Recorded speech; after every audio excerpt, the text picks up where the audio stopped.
Selamat pagi, selamat siang, selamat sore, selamat malam anak-anak. Pak Yu ucapkan semuanya karena Pak Yu nggak tahu anak-anak akan baca atau melihat video ini kapan. Tetapi Pak Yu harapkan anak-anak tetap belajar di pagi hari ya. Setelah bangun tidur, ganti baju, pakai seragam ya.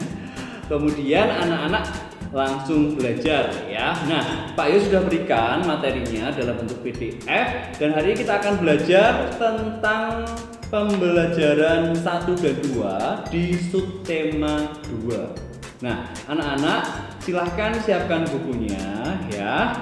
Kemudian dibuka bukunya di halaman 53. Ya, di situ kita akan belajar tentang siklus air tanah. Nah, Pak Yu sudah siapkan teksnya ini. Anak-anak kita akan baca siklus air. Anak-anak simak dengan baik, Pak Yu akan bacakan. Proses siklus air menyebabkan air bergerak meninggalkan tanah ke udara. Selanjutnya, air turun lagi ke tanah dalam bentuk air hujan. Nah, air yang turun ke tanah ini ada yang masuk ke sungai. Aliran air di sungai ini akan terkumpul kembali di laut. Selain masuk ke sungai dan mengalir ke laut, ada juga air yang tergenang membentuk danau. Air yang turun ke tanah ada yang masuk dan bergerak ke dalam tanah melalui celah-celah dan pori-pori tanah serta batuan. Air yang masuk ke dalam tanah ini kemudian menjadi air cadangan atau sumber air. Air cadangan akan selalu ada apabila daerah resapan air selalu tersedia. Daerah resapan air terdapat di hutan-hutan. Tumbuhan hutan mampu memperkukuh struktur tanah. Saat hujan turun, air tidak langsung hanyut, tetapi air terserap dan tersimpan di dalam tanah. Air yang tersimpan di dalam tanah akan menjadi air tanah. Air akan kembali mudah meresap jika terdapat banyak tumbuhan. Air yang meresap akan diserap oleh akar tumbuhan tersebut. Adanya air dan akar dalam tanah menyebabkan struktur tanah menjadi kukuh dan tidak mudah longsor. Nah, menyimak uraian tersebut dapat disimpulkan bahwa keberadaan hutan sangat penting. Hutan berperan dalam penyimpanan air. Oleh karena itu, kita harus senantiasa menjaga kelestarian hutan. Saat ini banyak yang gundul akibat penebangan liar. Selain penebangan, hutan dapat rusak akibat pembakaran. Pepohonan di hutan ditebang atau dibakar dengan alasan tertentu, seperti untuk membuka lahan pertanian, perumahan, atau industri. Kegiatan-kegiatan ini dapat mengurangi kemampuan tanah dalam menyimpan air. Akibatnya, pada saat hujan terjadi banjir dan saat kemarau, banyak daerah mengalami kekeringan.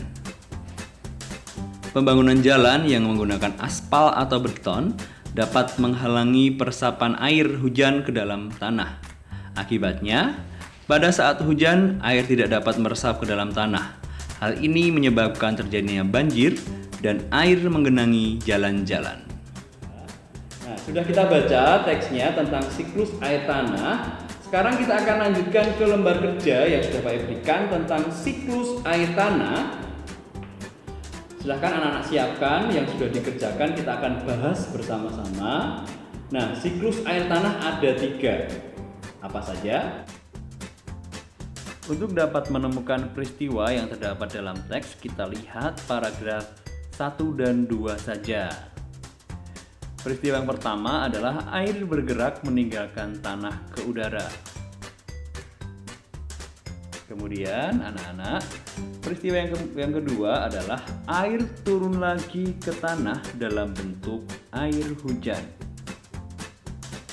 Dan yang ketiga kita lihat di paragraf 2, air yang turun ke tanah ada yang masuk dan bergerak ke dalam tanah. Ya, kita langsung isikan saja di nomor 1. Siklus air menyebabkan air bergerak meninggalkan tanah ke udara. Kemudian yang kedua, air turun lagi ke tanah dalam bentuk hujan. Yang ketiga, air yang jatuh masuk ke dalam tanah. Sedangkan di paragraf yang lain hanya menjelaskan ketika air masuk ke dalam tanah. Itu sudah kita pelajari tentang siklus air tanah. Nah, kemudian untuk halaman 64 sampai 65 anak-anak kerjakan sendiri. Nanti akan Pak Yoyo nilai. Oke? Nah, itu tentang pembelajaran 1 dan 2. Kita akan lanjutkan ke pembelajaran 3 dan